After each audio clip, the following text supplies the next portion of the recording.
समाधान। खजाराट श्री आदिनाथ भगवान की जय जय जय।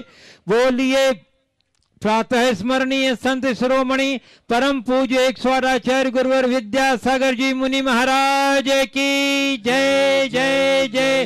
बोलिए गुणायतन प्रणेता शंका समाधान प्रवर्तक प्रखर वक्ता मुनि श्री प्रमाण सागर जी मुनि महाराज की जय जय जय। परम पूज्य एक स्वाट मुनिवर श्री विराट सागर जी मुनि महाराज की जय जय जय। उपस्थित धर्म श्रद्धालु सज्जनों, माताओं एवं बहनों, मध्य प्रदेश के बड़वानी जिला स्थित 52 गजासी क्षेत्र के पावन परिसर में आयोजित आज के शंका समाधान के कार्यक्रम में यहाँ उपस्थित देश विदेश से पधारे श्रद्धालुजन, स्थानीय श्रद्धालुजन तथा उन सभी दर्शकों का, श्रोताओं का, श्रद्धालुओं का जो घर बैठे आज यहाँ आयोजित शंका समाधान के कार्यक्रम का सीधा प्रसारण पारस चैनल, जिनवाणी चैनल एवं प्रमाणिक ऐप के माध्यम से देख रहे हैं, सुन रहे हैं। मैं उन सबों का 52 गजाजी स्थित क्षेत्र ट्रस्ट कमेटी की ओर से हार्दिक हार्दिक अभिनंदन करता हूं। मैं आपको लिए चलूं शंका समाधान की ओर। इसके पूर्व रोज की तरह हम लोग पूज्य गुरुदेव के से सामूहिक आशीर्वाद ग्रहण करके अपने को अभिषेक करेंगे। बोलिएगा मेरे साथ, नमोस्तु गुरुदेव, नमोस्तु गुरुदेव, नमोस्तु गुरुदेव। और चलिए आज प्रथम प्रश्न के लिए मैं आमंत्रित कर रहा हूं श्री अनीश जैन सतना, और द्वितीय प्रश्न के लिए तैयार रहेंगे श्री महेश जी जैन, अमरचंद जी जैन, सुरेश चंद जी जैन, टीटी नगर, सुरेंद्र जी जैन, टीटी नगर मंदिर भोपाल। नमोस्तु महाराज जी।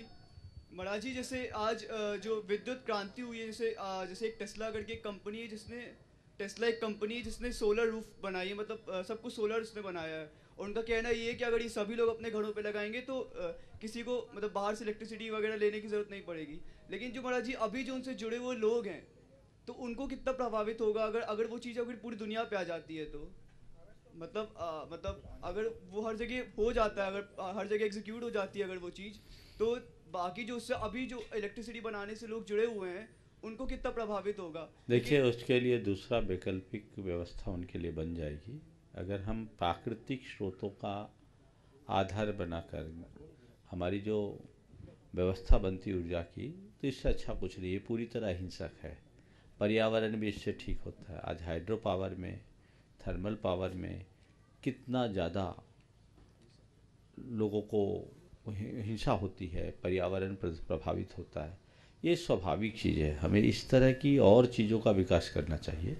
तकनीकी के विकास के साथ साथ जब परिवर्तन हुआ है तो दूसरी व्यवस्थाएं आई है। तो ये एक बहुत अच्छी पहल है और मैं तो कहूँगा हर जगह इस सोलर ऊर्जा का प्रयोग होना चाहिए। श्री महेश जी जैन और अध्यक्ष श्री अमरचंद जी जैन, श्री सुरेंद्र जी जैन, टीटी नगर मंदिर भोपाल। और उसके बाद तैयार रहेंगे ब्रह्मचारी भैया पारस जी जैन। महाराज जी हमारा प्रश्न है कि आचार्य भगवान जब अभी 16 कारण भावनाएं भा रहे हैं, स्व और पर का इतना कल्याण कर रहे हैं, तो यह तो निश्चित है कि उनको इसी भव में तीर्थंकर प्रकृति का बंध होगा। तो क्या फिर से उन्हें 16 भावना भाना पड़ेगी, 16 कारण भावनाएं? देखिए पहली बात तो यह है कि आचार्य गुरुदेव लोक कल्याण के जो कार्य कर रहे हैं वो अपने आप में एक बहुत बड़ी मिसाल है और एक महान आचार्य है। 16 कारण भावनाएं वो भा रहे हैं, इसमें भी कोई संशय नहीं। पर जहाँ तक तीर्थंकर प्रकृति के बंध का सवाल है वो अभी नहीं हो सकता। क्यों नहीं हो सकता? क्योंकि तीर्थंकर प्रकृति का बंध केवली या शुद्ध केवली के पादमूल में ही होता है, तो वो आज नहीं है। पर हम तो ये मानते हैं भले वह तीर्थंकर प्रकृति के बंधक नहीं हैं और अगले जन्म में सीधे तीर्थंकर नहीं बनेंगे, पर आज जो हमारे लिए कर रहे हैं वो क्या तीर्थंकरों से कम है? श्री ब्रह्मचारी पारस जी भैया और उसके बाद कुछ बोलो। देवादि देवी खजाराट श्री आदिनाथ भगवान की, संत शिरोमणि आचार्य गुरुवर श्री विद्यासागर जी महाराज की, पूज्य मुनि श्री प्रमाण सागर जी महाराज की नमोस्तु मरे, नमोस्तु मरे।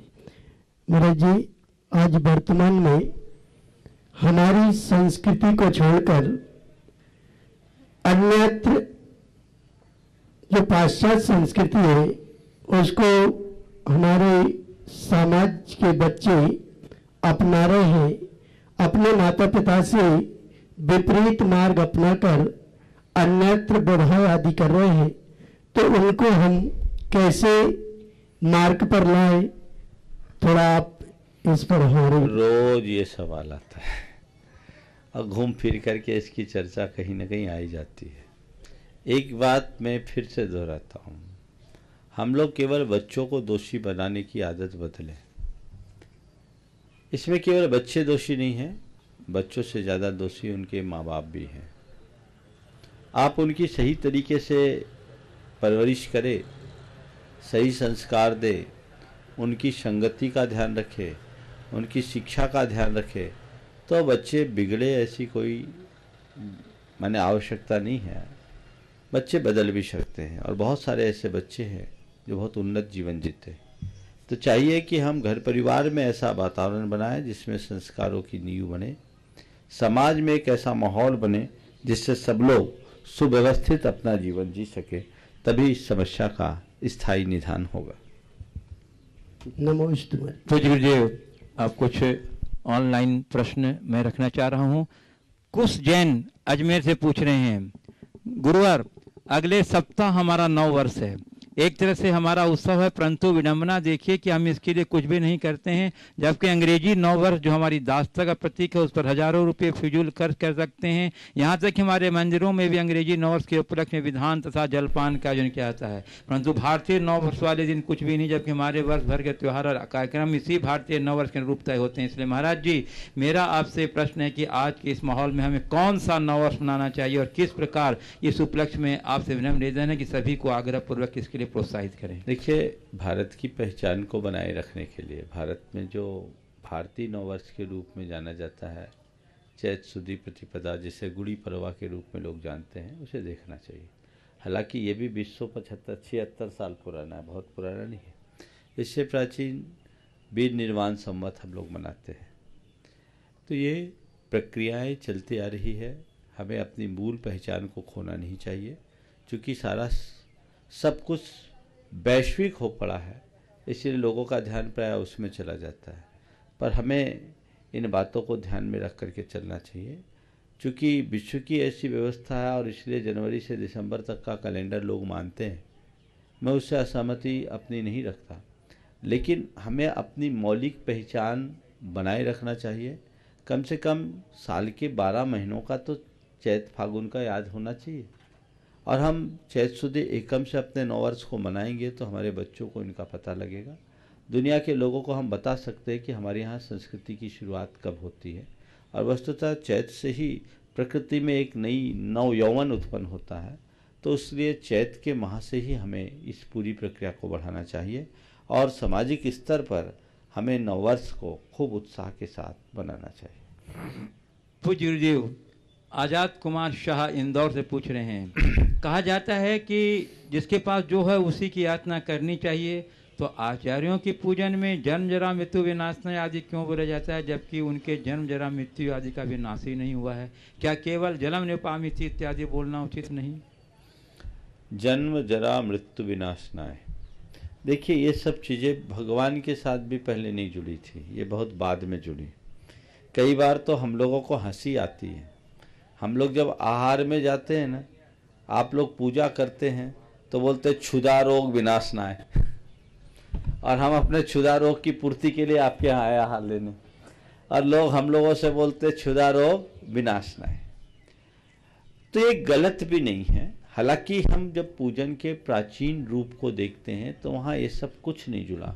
वहाँ तो ये लिखा, मैं आपकी जल से पूजा करता हूँ, मैं चंदन से पूजा करता हूँ, मैं अक्षत से पूजा करता हूँ, पुष्प से पूजा करता हूँ, दीप से पूजा करता हूँ, नैवेद्य से पूजा करता हूँ, दीप से पूजा करता हूँ, धूप से पूजा करता हूँ, फल से पूजा करता हूँ।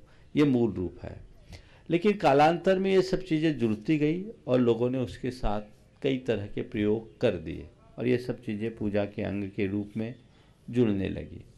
अब रहा सवाल, क्या हम आज मुनियों आचार्यों के साथ ऐसा बोल सकते हैं?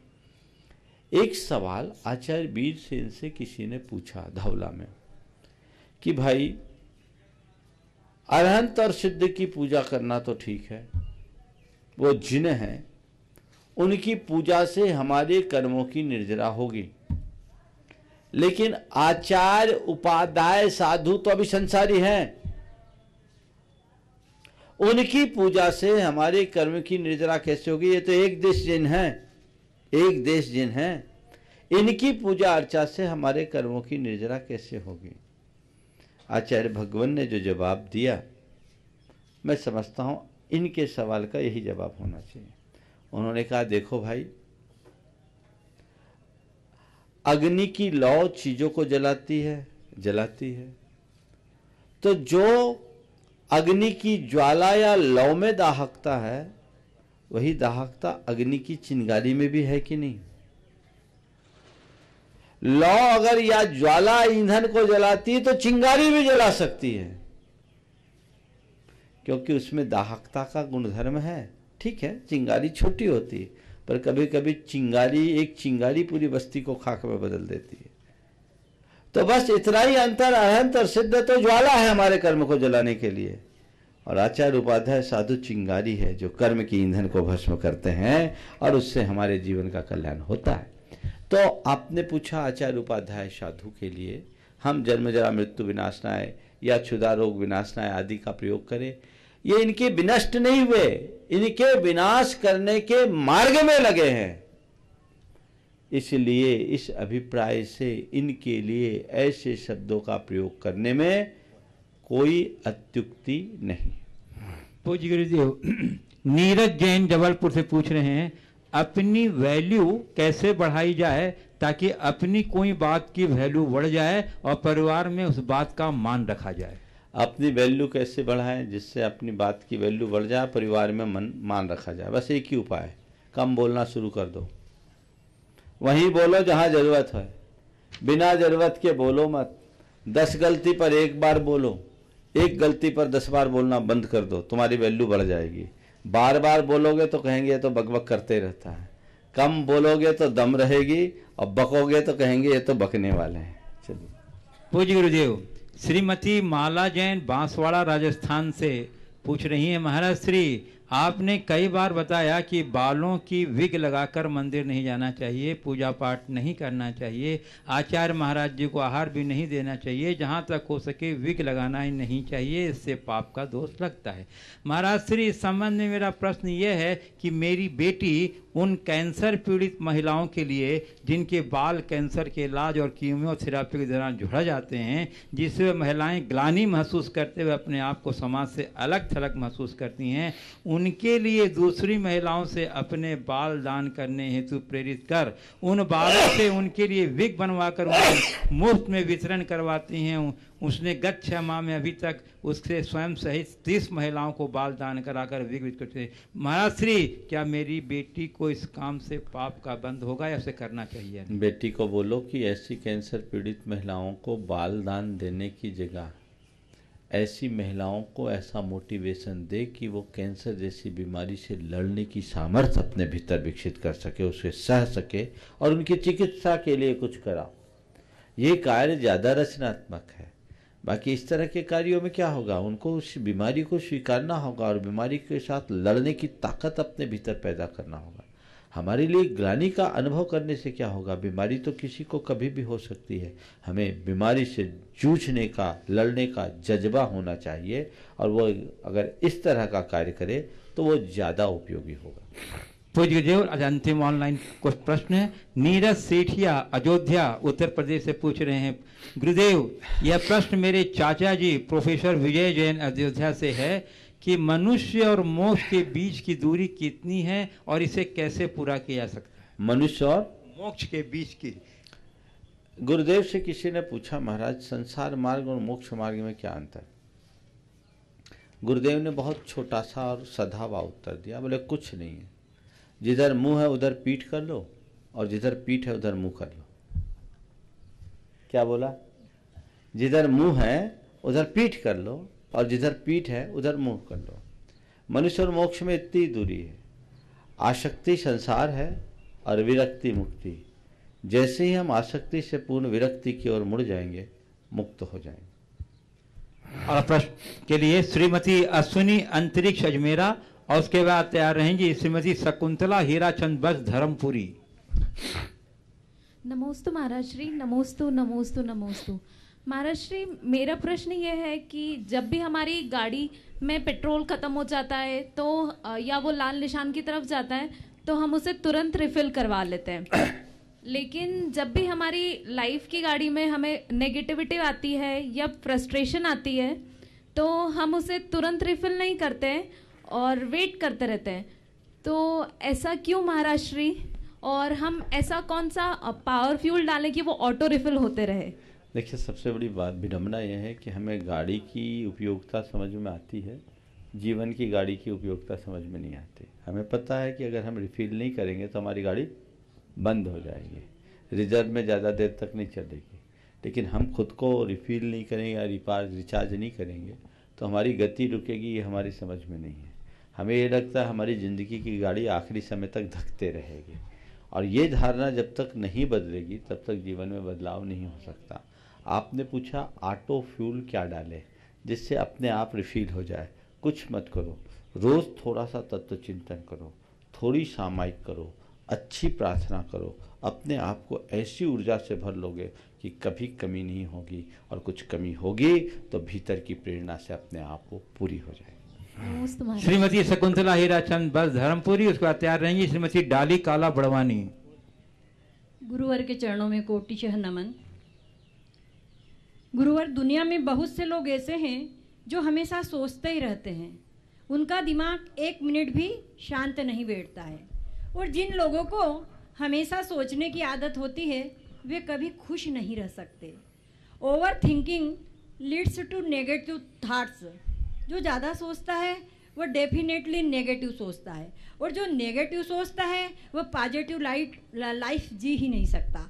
तो मुनिश्री, मेरा प्रश्न यह है कि ऐसे लोग अपने माइंड की गाड़ी को चलाते समय थोड़ा ब्रेक लगाने के लिए और टर्न लेने के लिए ऐसा क्या करे ताकि एक्सीडेंट से बच सके? बहुत अच्छा सवाल है। ओवर थिंकिंग एक बड़ी प्रॉब्लम है, और लोग जो ज़रूरत से ज़्यादा सोचते हैं वो खुद से परेशान होते हैं। हमें ओवर लुकिंग की कला अपनानी चाहिए। अगर चीज़ों को हम ओवर लुक करना सीख लें, इग्नोर करना सीख लें, तो ओवर थिंकिंग बच सकती है। ओवर थिंकिंग से बचने के लिए भावना योग भी बहुत एक अच्छा उपाय है।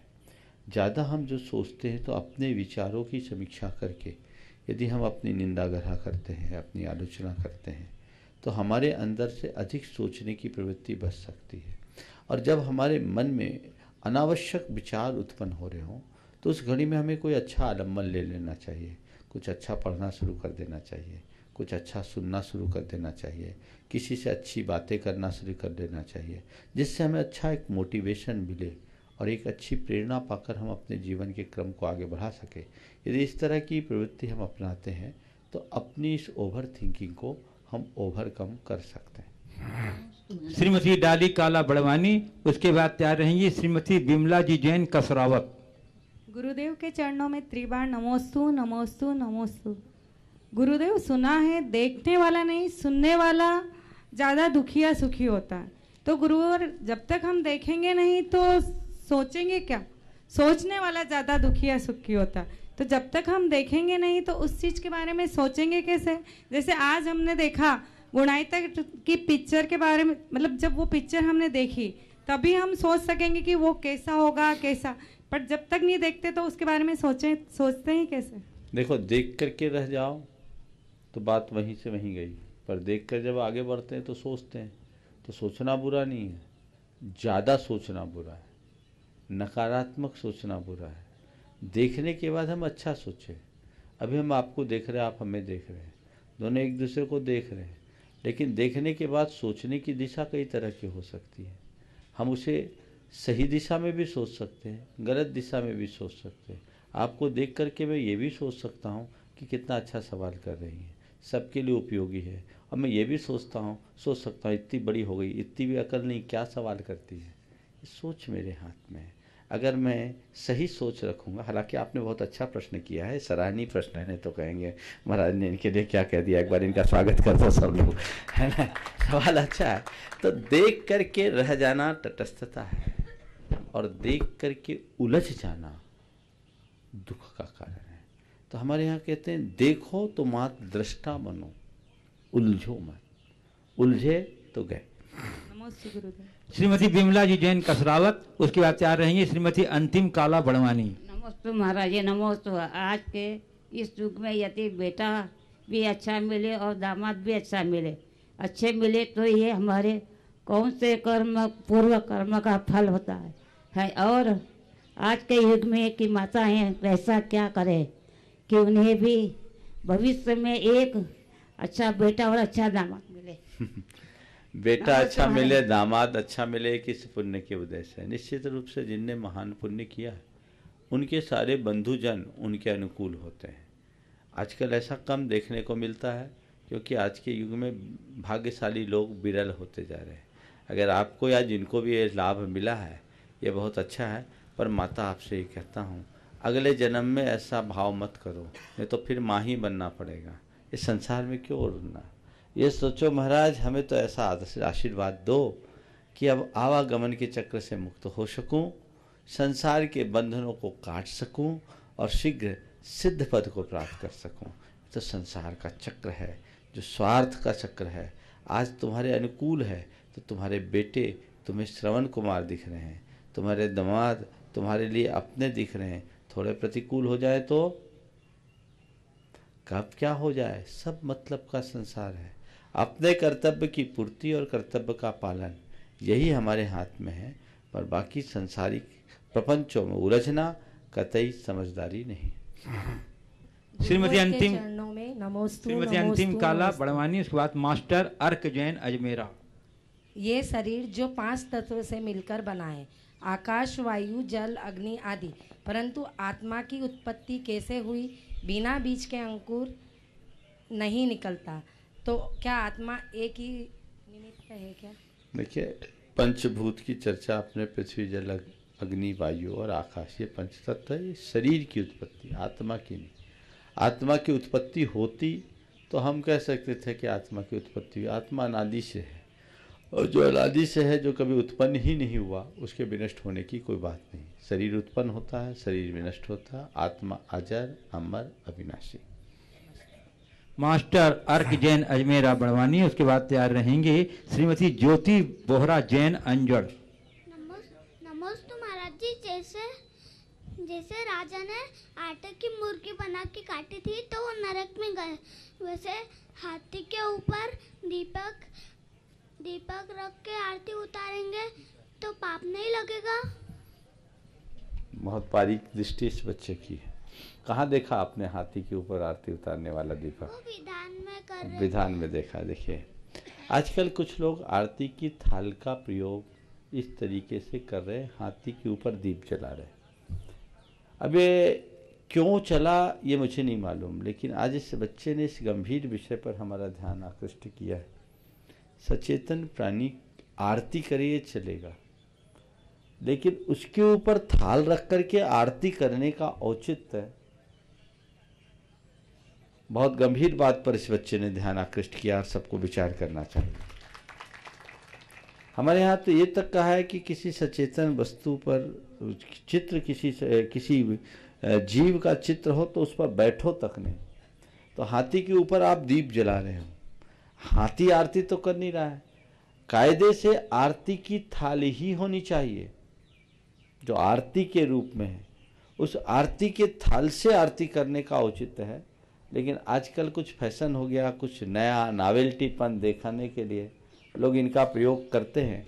हमारे सामने भी कई बार हुआ, कभी इस पर ध्यान नहीं गया, लेकिन आज इस बच्चे ने बहुत गंभीर बात पर सबका ध्यान आकृष्ट करा है। और मैं आप लोगों से चाहूँगा, आइंदे से आरती को केवल आरती की थाल के रूप में लीजिए जो परंपरागत तरीके से चलती थी। आजकल तो कई जगह चतुर्मास का कलश होता, मंगल कलश होता, उसको हाथी के ऊपर रख दिया। तो कलश है कि सजावट का सामान? कलश को कलश की भांति रखो। लोग उन्हीं में लग गए तो ये क्या चीज हो गई।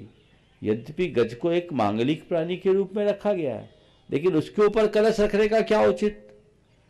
कुछ चीजें ऐसी है जिस पर लोग तर्क संगत विचार किए बिना अनुकरण कर लेते हैं अंततः उसका परिणाम अनुकूल नहीं होता, तो हमें इन बातों पर गंभीरता से ध्यान देना चाहिए और इन्हें नहीं अपनाना चाहिए। श्रीमती ज्योति बोहरा जैन अंजड़ और उसके बाद तैयार रहेंगे श्री अंतिम मनीषा जैन अंजड़। गुरुवर के चरणों में त्रय बार नमोस्तु नमोस्तु नमोस्तु। गुरुवर, आजकल मंदिरों में धर्म को आधुनिककरण से जोड़ दिया है। मंदिरों में पंखे, एसी, लाइटिंग, लिफ्ट व अन्य आधुनिक से युक्त किया जा रहा है ताकि लोग सुविधापूर्ण साधनों से सरलता के साथ ग्रहण कर सकें। लेकिन यह सब करके हम हिंसा नहीं कर रहे हैं? क्या धर्म के प्रति ध्यान व जाप को प्रभावित नहीं कर रहे हैं? कृपया मार्गदर्शन करने की कृपा करें।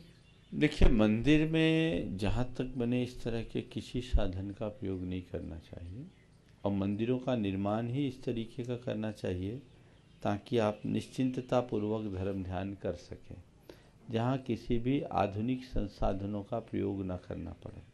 पुराने काल में मंदिर ऐसे बनते थे जो गर्मी में ठंडे होते थे और ठंड के दिनों में गर्म होते थे। यहाँ भी आप सामने के मंदिरों में चले जाइए, कितनी भी गर्मी हो वहाँ एक अलग ठंडक की अनुभूति हो। तो मंदिरों की संरचना ऐसी होती थी। आज कुछ लोगों का तर्क होता है कि मंदिर में बहुत ज़्यादा सफोकेशन हो, गर्मी लगे या मच्छर खाए तो कैसे बैठे। तो मैं तो ये सलाह दूंगा कि मंदिरों का निर्माण ही ऐसा कीजिए कि इन संसाधनों का प्रयोग न करना पड़े। फिर भी आप ये प्रयोग करते हैं तो एक प्रकार की असाधना तो है ही, इस पर विचार होना चाहिए। श्री अंतिम जी मनीषा जी जैन अंजड़ और उसके बाद तैयार रहेंगे श्री पारस नरेश चंद गोधा बाकी। नमस्ते गुरुदेव। गुरुदेव, आज मेरा प्रश्न मेरे नानाजी परिवार के एक शख्सियत को लेकर है। नाम है उनका डॉक्टर अरविंद पंचोलिया। ये और उनकी श्रीमती डॉक्टर विद्या पंचोलिया, ये दोनों मेरे मौसी के लड़के और भाभी है। इनकी शख्सियत इतनी बड़ी है कि इन्होंने कई मौकों पर हमारे परिवार के कई जनों की जान बचाई है। इसके अलावा लोग में भी इन्होंने कई लोगों की लाइफ सेव की है। महाराज जी, मेरा प्रश्न यह है कि इनकी व्यस्तता इतनी है कि ये लोक कल्याण काम तो बहुत करते हैं, परिवार के लिए तो बहुत अच्छा काम करते हैं और हम इनको देवता भी मानते हैं, लेकिन धर्म और धार्मिक क्रिया के लिए ये अपना समय नहीं निकाल पाते। इन जैसे और भी कई व्यक्ति हमारे समाज में हैं, तो महाराज जी ये इनके कौन से कर्म का ऐसा उदय है कि जो जन सेवा तो कर रहे हैं लेकिन धार्मिक कार्य नहीं कर पाते व्यस्तता कारण, और अगले भाव में इनका क्या परिणाम होना चाहिए? देखिए, सबसे पहले तो मैं कहूँगा कि किसी भी शख्सियत की बात आए तो सनाम उनका उल्लेख इस मंच से नहीं करा करो, उससे कई लोगों को बड़ी असुविधा हो जाती है और लोग इस प्रश्न का अभिप्राय भी कभी कभी दूसरा निकाल लेते हैं। आप संज्ञा की जगह सर्वनाम का प्रयोग करके भी काम चला सकते हैं और आपके माध्यम से मैं उन सब लोगों को बोलना चाहता हूँ। मैं भी अपने उपदेशों में बहुत कम लोगों का नाम लेता हूँ। सीधे सीधे हम दूसरे तरीके से इस सवाल को कर सकते हैं। बहुत सारे आपका प्रश्न चिकित्सक बंधुकों से है कि जो चिकित्सा के कर्म से अनेक लोगों की जान बचाते हैं पर धार्मिक क्रियाएं नहीं कर पाते। देखिए, धर्म एक बंधी बंधाई प्रक्रिया का नाम नहीं है। हर व्यक्ति अपने क्षेत्रकाल की स्थिति को देखते हुए अपने तरीके से धर्म कर सकता है। अगर वो इस तरह का कार्य करे तो वो भी धर्म ही है। केवल पूजा पाठ करने का नाम धर्म नहीं है। वस्तुतः धर्म की शुरुआत आत्मज्ञान से होता है। जिसे आत्मा और अनात्मा का वास्तविक बोध हो गया, जिसे अपने जीवन के मूलभूत सच्चाई का पता लग गया, वो व्यक्ति कहीं भी हो वो व्यक्ति धर्मी है। मैं कौन हूँ, मेरा क्या है, इसका पता लग जाए वो व्यक्ति धर्मी है। धार्मिक क्रियाओं से ही धर्म होता है या जो हम बंधी बंधाई क्रियाएं करते हैं उसका ही नाम धर्म है, यह अवधारणा बदल देनी चाहिए। बस मैं ये कहूँगा, सबसे पहला धर्म अधर्म से बचना है और जिन व्यक्ति के द्वारा लोगों के प्राण बच रहे हैं तो वो भी एक बहुत बड़ा धर्म है। धर्म को हमें अलग अलग प्रोफेशन के हिसाब से देखना चाहिए। नमोस्तु महाराज जी, नमोस्तु नमोस्तु। वक्त के बारे में कहा जाता है कि सही वक्त आने पर जवाब मिल जाएगा। वक्त अच्छे अच्छे के घाव भर देता है। सबक सिखाने के लिए सही वक्त का इंतज़ार करो। तो यदि हम वक्त का ही इंतज़ार करते रहे तो पुरुषार्थ ना करें तो क्या वो वक्त आ पाएगा जिसका हमें इंतज़ार है? नमोस्तु महाराज। वो वक्त आ पाएगा जिसका हमें इंतज़ार है। अगर इंतज़ार करते रहोगे तो वक्त नहीं आएगा, लेकिन बीते हुए वक्त से सबक ले लोगे तो आने वाले दिनों में वक्त अच्छा आ जाएगा। श्री पारस जी नरेश चंद जी गोधा बाकी गुणायतन, और उसके बाद तैयार रहेंगी श्रीमती निर्मला काला बड़वानी। नमोस्तु नमोस्तु नमोस्तु गुरुवर। गुरुदेव, गुणायतन के बारे में तो बहुत सुना था आज तक, लेकिन आज जो देखा तो उससे हमारी मानसिक स्थिति एकदम बदल गई गुरुदेव कि ये क्या है। और गुरुदेव आपने बोला कि ये कुछ अंश है, लेकिन हमने तो इसमें बहुत कुछ देखा। गुरुदेव, हमारी शंका ये है कि आप तो 4 साल से गुणायतन से दूर हो, उसके बाद आपकी कृति इतनी तीव्र गति से आगे बढ़ रही है। और गुरुदेव, जब ये पूरा बन जाएगा, जब हमारी मानसिक स्थिति क्या होगी? और गुरुदेव, ये आपकी सोच है या गुरुदेव का आशीर्वाद या कोई देवी चमत्कार? देखिए, मैं तो ये समझ रहा हूँ कि ये सब आप सबके पुण्य का प्रताप है, और इसके अलावा कुछ नहीं कहूँगा। गुरुदेव का आशीर्वाद तो है ही, हमारी सोच भी इसमें है, लेकिन ये आप सबके पुण्य के प्रताप स्वरूप है। बस जो कुछ है प्रतीक्षा कीजिए। मुझे केवल इतना ही कहना है कि पोथियों की बातों को पलों में समझने का अवसर आपको मिलेगा, और चौथे काल के दृश्य आप पंचम काल में आराम से अपनी आंखों से देख सकेंगे। इससे बड़ी उपलब्धि और कुछ नहीं। नमस्ते गुरुदेव। श्रीमती निर्मला काला बड़वानी। गुरुवर नमोस्तु नमोस्तु नमोस्तु। गुरुवर, मेरा प्रश्न है कि रिश्तों की पाठशाला अगर बनाए रखनी हो तो गणित विषय का कमजोर होना बहुत जरूरी है। इसका क्या अर्थ है गुरुवर? समाधान करें। ज़्यादा कैलकुलेटिव बनोगे तो कभी रिश्ते नहीं निभ पाएंगे। जोड़ घटाव गुना भाग लगाने वाला रिश्ता नहीं निभा सकता। रिश्ते कैलकुलेशन से नहीं चलते, रिश्ते तो भावनाओं के सम्मान से चलते हैं। अगर हम प्रॉफिट और लॉस देखेंगे, रिश्ते को नहीं चला पाएंगे। अच्छा और बुरा देखेंगे, रिश्ते कभी नहीं टूटेंगे। तो हमें लाभ और हानि की जगह अच्छे और बुरे का ध्यान रखना चाहिए। लाभ और हानि बाजार सिखाता है, और अच्छा और बुरा परिवार सिखाता है। परिवार को बचाना है, अच्छे और बुरे का ख्याल रखो, और बाजार में कमाना है तो लाभ और हानि का ध्यान रखो।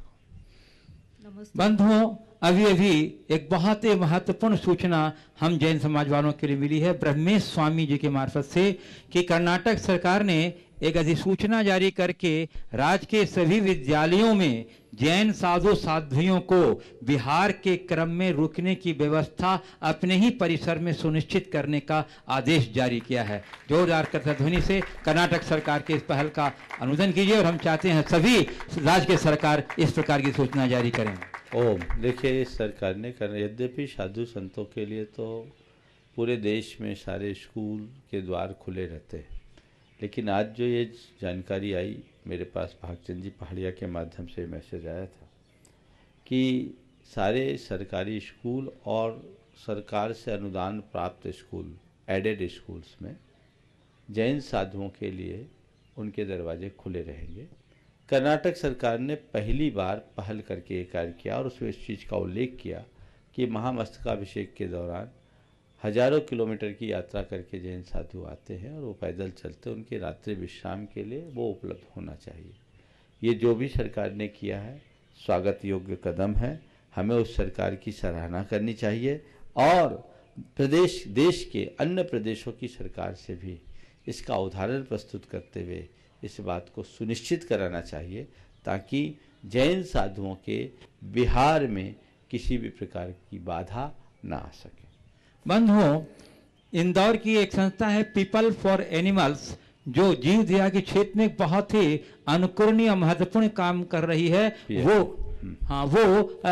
रास्तों में या जहां तहां पड़े हुए घायल पशु पक्षियों को अपने चिकित्सालय में लाकर उनकी सेवा करते हैं, उनका इलाज करते हैं, और उसके बाद उन्हें यथास्थान, और यदि कहीं बाहर छोड़ने लायक नहीं रहते हैं तो अपने ही चिकित्सालय में रखकर उसकी पूरी देखभाल करते हैं। वो उनके उस संस्था के अध्यक्ष श्रीमती प्रियांशु जैन और सेक्रेटरी शैलेंद्र सिंह चौहान पूज्य गुरुदेव का अपनी योजना के लिए आशीर्वाद देने आए हुए हैं। मैं उन्हें आमंत्रित कर रहा हूँ कि वो बात बताइए ना, बकरे वाला आपको नहीं बताया, वो बात मूल बोलिए। अभी ये लोग मेरे पास आए थे, आप बताइए संक्षिप्त शब्दों में। जी, अभी जो इंदौर से ये सूचना प्राप्त हुई थी कि इंदौर से 80 टन बकरे अरब कंट्रीज़ में यहाँ से इंदौर से एयरपोर्ट से सप्लाई करने हो रहे थे। तो हम लोगों ने उसका विरोध करने के लिए जितने भी महाराज जी हैं आज हम यहाँ पर आए हैं इनसे एक लेटर लेने, सपोर्टिंग लेटर।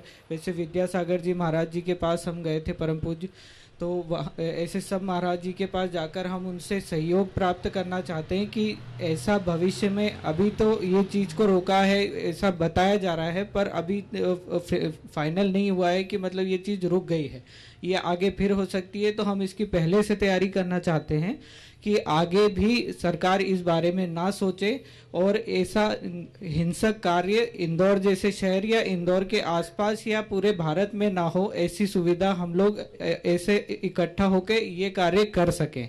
तो उसके लिए हम सभी महाराज जी से प्रार्थना करते हैं और सभी पूरे जैन समाज से और बाकी सभी समाज से प्रार्थना करते हैं कि ऐसा कोई भी कार्य अगर हो तो आप लोग सब एकजुट रहें। बहुत सुंदर, ये बहुत अच्छी पहल है और समाज की जागरूकता का ये सुपरिणाम है कि सरकार ने तत्काल तो इस योजना को स्थगित कर दिया। वस्तुतः ये जो भी योजना है बड़ी निंदनीय योजना है। भारत जैसे देश से पशुओं को कत्ल के लिए जहाज के द्वारा भेजा जाना एक घोर अमानवीय कृत्य है, हमारी संस्कृति के विरुद्ध है। हमें इसकी घोर निंदा करनी चाहिए और समाज को जागरूक होकर के सरकार को इस बात के लिए एकदम सावधान करना चाहिए कि भारत इतना दरिद्र नहीं है कि वो अपने पशुधन को दूसरों के मांस खाने के लिए इस तरह से बेचे। वो बेजुबान है, बेजान नहीं। हमें उनके प्रति पूर्ण हमदर्दी और सहानुभूति रखनी चाहिए और यहाँ जहाँ कहीं भी इस तरह की बात हो उसका पुरजोर विरोध के साथ रोकना चाहिए। पीएफए एक अच्छी संस्था है जो इस तरह के कार्य को बहुत आगे बढ़ावा दे रही है। मेरा उसके लिए आशीर्वाद है और समाज से मैं कहूँगा जितने भी अहिंसा पर आस्था रखने वाले लोग हैं, जहाँ कहीं भी इस तरह के कृत्य हों, पूरी ताकत से उसका विरोध करे और समाज में एक ऐसा वातावरण बनाए कि सर्वत्र अहिंसा की प्रतिष्ठा हो।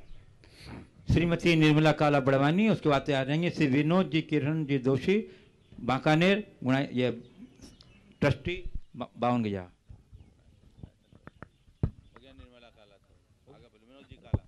श्री विनोद जी किरण जी दोषी बांकानेर, और उसके बाद तैयार रहेंगे प्रोफेसर यश सेठी बड़वानी। नमस्ते महाराज जी, देवेंद्र जैन इंदौर। महाराज जी, आपकी शंका समाधान को सुनकर उन्होंने सीट बेल्ट बांधने की प्रेरणा ली थी और वो नियम लिया था जिसकी वजह से एक मेजर एक्सीडेंट हुआ उनका और उनके प्राण बच गए। महाराज जी, ये शंका समाधान में आपसे उन्होंने प्रेरणा ली थी और आज उन्होंने के प्राण बच गए, उन्होंने आपके प्रति कहते क्या जाहिर किए। महाराज जी सवाल। नमस्ते महाराज जी। बोलो। ठीक है। हाँ, नमोस्तु महाराज जी, नमोस्तु महाराज जी, नमस्ते महाराज जी। क्वेश्चन कई बार आ चुका होगा शायद, पर मेरी कुछ शंका है इसमें। महाराज जी, एक सूत्र है, देखो जानो और जाने दो। तो महाराज जी, इस सूत्र को हम अपने जीवन में वाणी संयम और प्राणी संयम में कैसे घटित करें, कृपया समाधान कीजिए। देखो, जानो और जाने दो, बस। अगर भेद विज्ञान को हम ध्यान में रखें, वीतरागता को अपने जीवन का आदर्श बनाए, तो हम चीज़ों के साथ तटस्थ रह सकते हैं और हम केवल ज्ञाता और दृष्टा बन करके चीज़ों को इग्नोर करने की क्षमता रख सकते हैं। अगर ये चीज़ें आई तो सर्व प्रकार का संयम हमारे जीवन में आ सकता है, वाणी का भी और प्राणी का भी। संयम का यही आधार है। वीतरागता जहाँ है वहाँ संयम आएगा ही आएगा। हमें अपने अंदर की वृत्ति को इस तरह से उद्घाटित करना चाहिए जिससे हमारे अंदर इस तरह का कोई दुष्प्रभाव ना आए। महाराज जी, प्रश्न है कि हमारे कपड़ों का जो मल है वो साबुन से निकाल देते हैं, घर का मैल झाड़ू से निकाल देते हैं, बर्तन का मैल पाउडर से साफ कर देते हैं, पर महाराज जी मन के अंदर जो मैल है उसको कैसे साफ करें? प्रतिक्रमण से साफ करो। चलो। प्रोफेसर एस सेठी बड़वानी, उसके बाद तैयार रहेंगे। देखिए, अभी आपने जिस देवेंद्र की तरफ से कृतज्ञता ज्ञापित की, उसने आज ही सुबह संदेश भी पहुंचाया था कि मैं बच गया। पहले सीट बेल्ट नहीं बांधता था, बांधना तो मेरी एक्सीडेंट, भयंकर एक्सीडेंट हुई, लेकिन बच गया। मैं आप सबसे कहूँगा, आप लोग पढ़े लिखे लोग, आपको अपनी सुरक्षा के लिए खुद जागरूक होना होगा। भारत में लोग अगर वाहन चलाते समय सुरक्षा के प्रावधानों का प्रयोग करें तो सड़क दुर्घटना में होने वाली मौतों की संख्या आधी से भी कम हो। ना आप लोग टू व्हीलर में कोई सावधानी रखते हैं, ना फोर व्हीलर में। 2 पहिया या 4 पहिए वाले वाहन में जब भी आप चले, आप अपनी सुरक्षा करें। एक संकल्प ले, हम गाड़ी में टू व्हीलर पर चलेंगे तो बिना हेलमेट के चलाने वाले और बैठने वाले दोनों नहीं चलें, और गाड़ियों में चलेंगे तो आप भी वहाँ अपनी सीट बेल्ट का इस्तेमाल करेंगे ताकि आप सुरक्षित रहें। अपने जीवन की सुरक्षा के प्रति तो सबको सजग रहना ही चाहिए। प्रोफेसर एस सेठी बड़वानी, उसके बाद तैयार रहेंगे श्री राजेश जी अजमेरा, ट्रस्टी 52 गजा क्षेत्र बड़वानी। नमोस्तु महाराज श्री, नमोस्तु नमोस्तु नमोस्तु महाराज श्री। बोलो। रिश्तों के संबंधों को महाराज श्री, रिश्तों के संबंधों को हाथ और आंख जैसा कैसे बनाए कि हाथ में चोट लगे तो आंख से आंसू आ जाए, और आंख से आंसू आए तो सबसे पहले हाथ उसे पोंछने उठ जाए। बहुत सुंदर। रिश्तों के संबंधों को हाथ और आंख जैसा कैसे बनाए कि हाथ में चोट लगे तो आंख में आंसू आ जाए, और आंख में आंसू आए तो हाथ पोंछने के लिए चले जाए। बस कुछ नहीं करो, माइंड को एक्टिव रखो। हाथ कब उठता है? जब माइंड काम करता है, समझ गए? और माइंड कब काम करता है? जब हमारा रज्जु तंत्र पूरा ठीक रहता है, स्नायु तंत्र ठीक रहता है। तो बस हमारे पूरे के पूरे न्यूरो सिस्टम को अगर हम ठीक रखते हैं तो शरीर के किसी भी भाग में पीड़ा होती है तो पूरा शरीर उसके साथ हो जाता है। जब घर के तंत्र को, परिवार के तंत्र को अगर हम ठीक रखेंगे, कहीं भी पीड़ा होगी पूरा शरीर उसके साथ आगे आ जाएगा। तो हम उस तंत्र को ठीक करने की कोशिश करें। अगर हमारा तंत्र खराब होगा तो हम कभी ठीक नहीं हो सकते। नमस्कार श्री राजेश जी।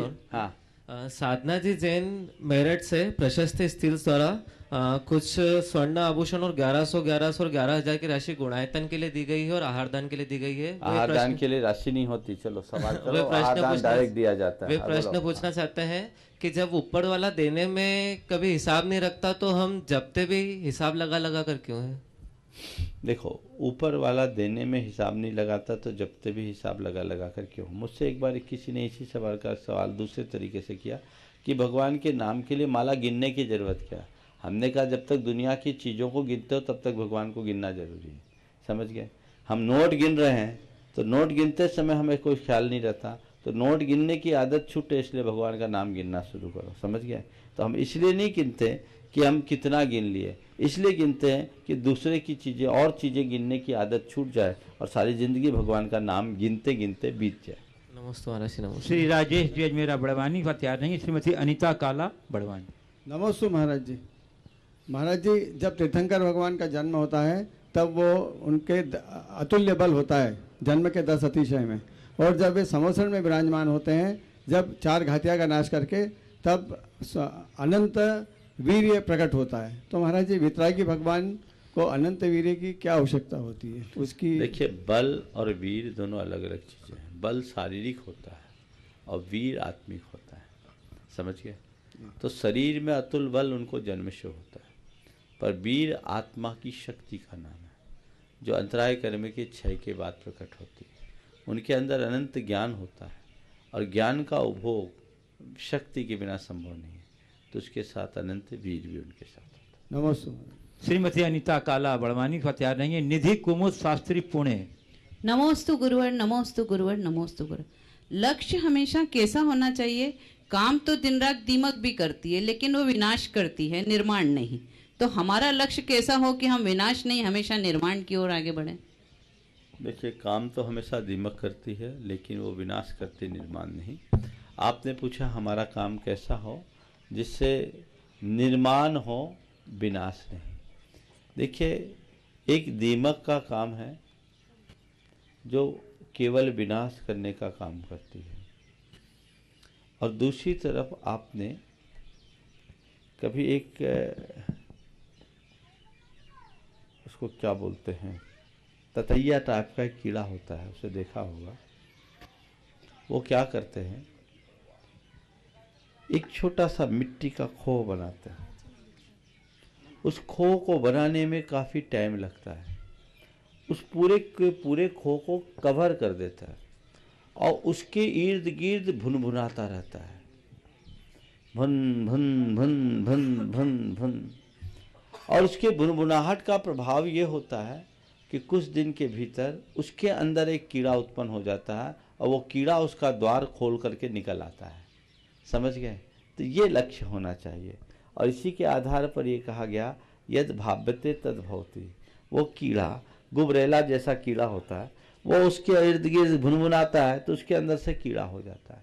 तो वस्तुतः हमारी दृष्टि सदैव रचनात्मक होनी चाहिए, जो हमारे जीवनोत्थान का आधार बने, न कि पतन का हेतु।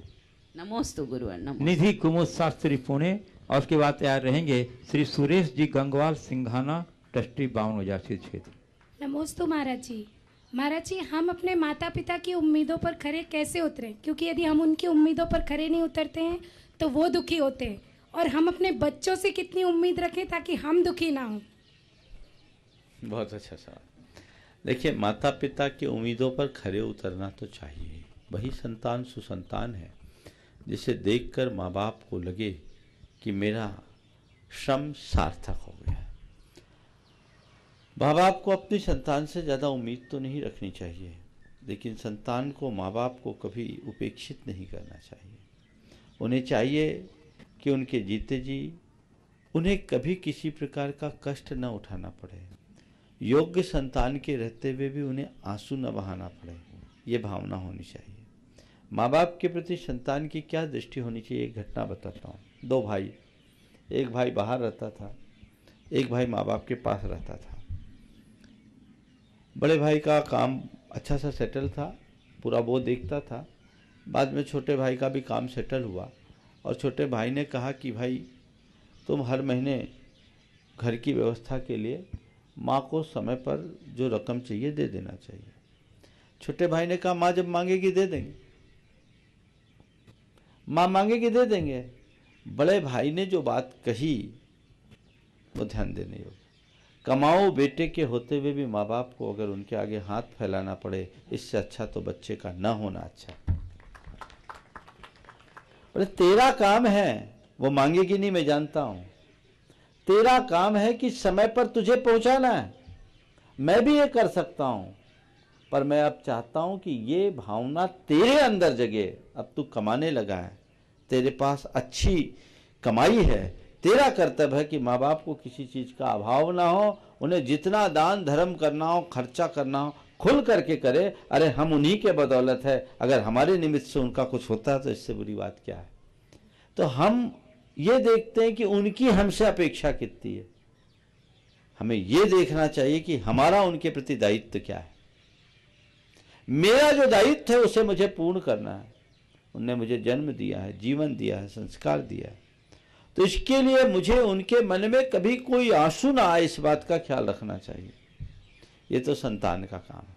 लेकिन माँ बाप को बच्चों से ज़्यादा अपेक्षा नहीं रखना चाहिए। जो अपेक्षा रखेंगे वो दुखी हों। बेटे हमने अपना काम कर दिया, अब तुम्हारी तुम जानो, हमें तुमसे कोई अपेक्षा नहीं है, हम सेल्फ डिपेंड है। और आजकल ऐसे माँ बाप बहुत हो गए जिनको अपने बच्चों को योग्य बनाने के बाद वो अपने को अपने तक सीमित कर लेते हैं और बोले हमें कोई एक्सपेक्टेशन नहीं। जहाँ अपेक्षा होती है वहाँ बहुत दुखदाई होती। तो आपने पूछा हम अपने बच्चों से कितनी अपेक्षा रखें। तुम जितनी अपेक्षा अपने माँ बाप की तरफ पूरी कर रहे हो उसका 25% रखना, उससे ज़्यादा मत रखना। नमस्ते महाराज। श्री सुरेश जी गंगवाल सिंघाना। आप भी पूछेंगे, पूछो जल्दी से।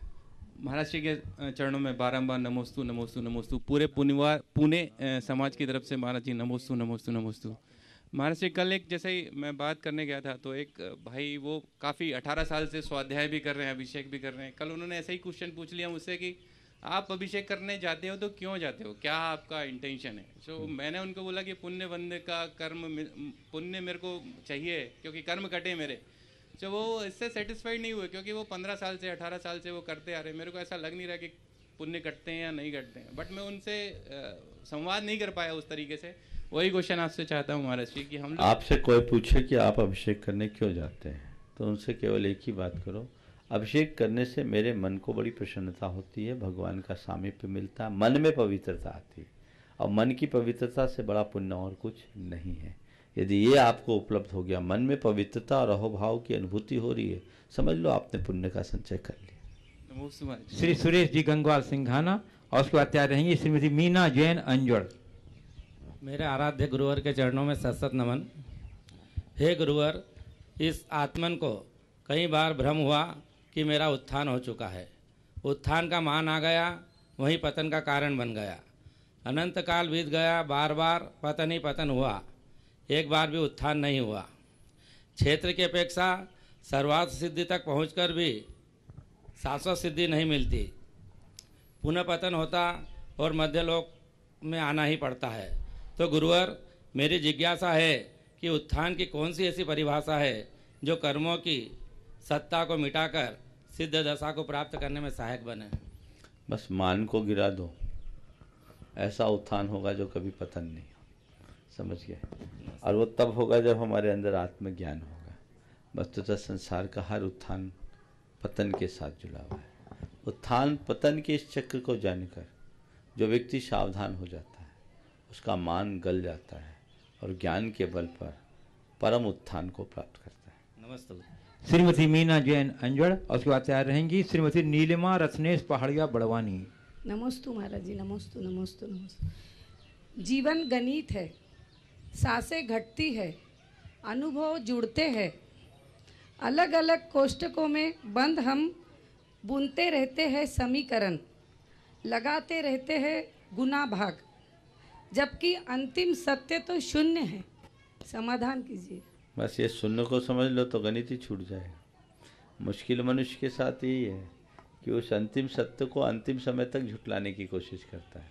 काश लोगों को पता लग जाए कि अंत तो सब शून्य है, तो फिर कुछ ज़्यादा कहने की जरूरत नहीं। श्रीमती नीलिमा रत्नेश पहाड़िया बड़वानी, उसके बाद तैयार रहेंगे श्रीमती आशिता जैन बड़वानी। नमोस्तु महाराज, नमोस्तु नमोस्तु नमोस्तु। महाराज, वैसे तो मैं कंप्यूटर इंजीनियर हूँ बाय प्रोफेशन, बट अभी मैं गृहिणी बन गई हूँ। तो गृहिणी होने के नाते मैं किस प्रकार गृहस्थ उचित उत्तरदायित्व का निर्वहन करूँ ताकि मेरा जीवन सुंदर बन सके? देखिए, बहुत अच्छी बात है कि कंप्यूटर इंजीनियर बनने के बाद भी आप एक गृहिणी बन करके अपने आप को गौरवान्वित महसूस कर रही हो। खुश हो कि नहीं, पहले तो ये बता दो। अपनी खुशी से चुना है कि सास ससुर के दबाव से? खुशी से ही चुना। बहुत सुंदर, ये एक अच्छी प्रेरणा है, लोगों को जानना चाहिए।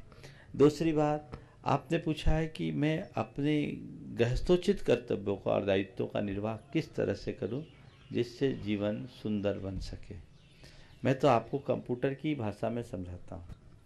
कंप्यूटर में आप लोग जब काम करते हैं, बहुत सारे सॉफ्टवेयर्स होते हैं और सॉफ्टवेयर्स होते हैं, उनकी अलग अलग फाइलिंग करते हैं। उसमें जो भी आपके डेटाज होते हैं उसको आप फाइल करते हैं।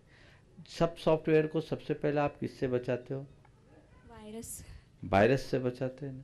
फिर जो फाइलिंग करते हैं उसको कैसे रखते हो? अलग अलग फाइल को सिलसिलेवार बनाते हो और पूरी तरह से जब जो फाइल चाहिए वही फाइल खोलते हो।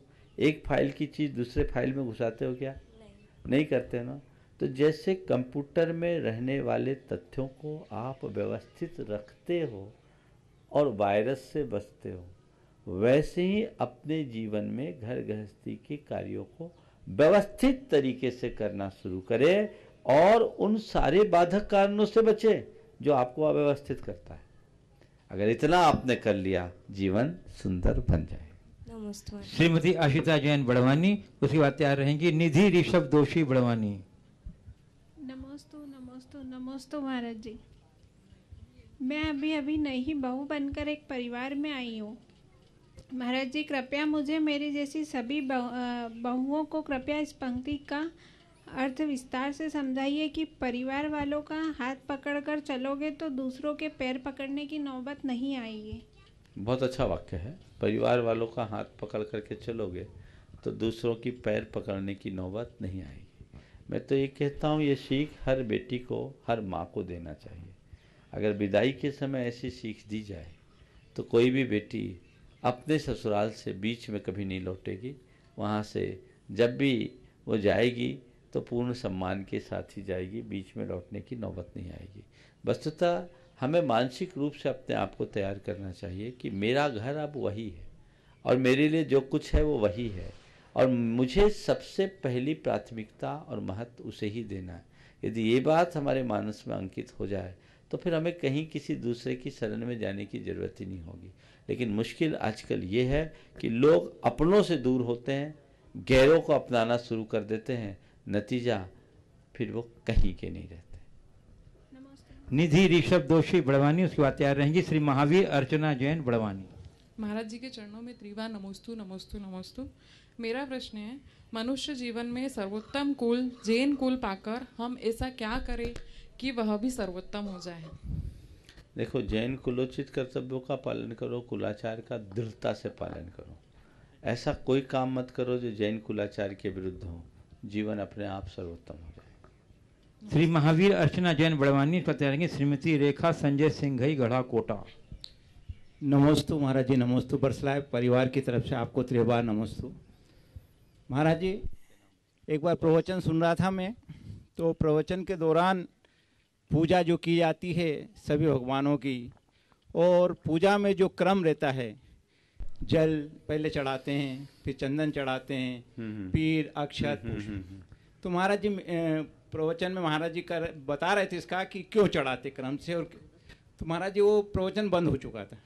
मेरे मन में शंका है कि महाराज जी ऐसा क्यों होता है कि जल के बाद चंदन चढ़ाएंगे, चंदन के बाद अक्षत चढ़ाएंगे, तो पहले चंदन जल के बाद फल क्यों नहीं चढ़ाते? तुम्हारा नंबर इतना आया कि आज भी बोलूंगा तो बंद हो जाएगा, तो बहुतों को तकलीफ होगी। आखिरी में महाराज जी शंका मेरी है, और इस शंका को अभी खड़ी रखो, किसी दिन पूछना। शायद यही मैंने जल चंदन गंध अक्षत आदि के पूरे क्रम का वर्णन किया था। फिर किसी दिन पूछना, शुरू में बुला लेना इनको, ताकि ये प्रश्न कम से कम 8 मिनट का है। चलिए, नमस्ते महाराज। चलिए, महाराज श्री के चरणों में त्रिवार नमोस्तु नमोस्तु। महाराज श्री मेरा ये प्रश्न है कि जो शादी की पत्रिका रहती है वो सबसे पहले मंदिर में रखते हैं, ऐसा क्यों? क्योंकि जो शादी की पत्रिका रहती है वो सबसे पहले मंदिर में रखते हैं, ऐसा क्यों? भगवान तो बीतरागी हैं। भगवान को थोड़ी बुला रहे हैं, भगवान चले जाएंगे तो और परेशान हो जाओगे तुम। सभी लोग रखते हैं। बोलो, ये बताओ, एक बार एक व्यक्ति ने अपने विवाह के कार्यक्रम का कार्ड रखने हमारे पास आया। रखते हैं लोग, रख दिया। मैंने मजाक में उससे बोला, भैया क्या हमें इनवाइट करने आया? महाराज बस कृपा है। हम बोले, ये बताओ अगर तुम्हारे फेरे में हम पहुंच जाए तो क्या होगा? खुदा ने खास्ता अगर हम पहुंच गए कहीं से तो क्या होगा? घबराओगे कि नहीं? लेकिन फिर भी ये भावना है। इसका एक दूसरा आशय है, भगवान को विवाह आदि के कार्यक्रमों में आमंत्रित करने के लिए नहीं जाते आप, इतना तो विवेक आपको है। केवल ये हमारे घर का एक मांगलिक अनुष्ठान है, ये निर्विघ्न संपन्न हो जाए, इस भावना से उसकी सूचना देने के लिए जाते हैं। समझ गए? तो इस तरह की संसूचना देने के लिए हमारी धार्मिक आस्था का प्रतीक है कि हम कोई भी कार्य करें तो उसमें सबसे पहले प्रभु का स्मरण करेंगे, उसके बाद और दूसरा काम करेंगे। इस भाव से यदि आप करते हैं तो इसमें कोई दोष नहीं, पर इस भाव से करते हैं कि भगवान हमारे शादी में आप भी आइए, पधारिए, तो इससे बड़ा दोष और कोई दूसरा नहीं। श्रीमती चंदना जैन 52 गजा।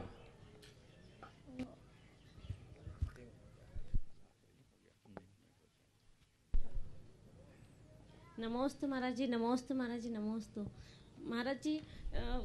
विश्वास एक बहुत बड़ी चीज़ है ऐसा कहते हैं, तो क्या विश्वास पैसों से खरीदी जा सकती है? और खरीदी जा सकती है तो कैसे? जो खरीदी और बेची जाए उसका नाम विश्वास नहीं। विश्वास जगाया जाता है, विश्वास कमाया जाता है, विश्वास बढ़ाया जाता है, विश्वास बनाया जाता है। तो विश्वास पैसों से नहीं होता। हाँ, जिनका पैसों पर विश्वास हो भरोसे के लायक नहीं होते। हम विश्वास तो एक आंतरिक निधि है जिसकी हम किसी से तुलना नहीं कर सकते, और हमें हमेशा उसे सुरक्षित रखने की कोशिश करनी चाहिए। इस प्रकार आज के इस सत्र को परम पूज्य गुरुदेव के चरणों में नमन अर्पित करते हुए यहीं पर विराम। बोलिए परम पूज्य आचार्य गुरुवर श्री विद्यासागर जी महाराज।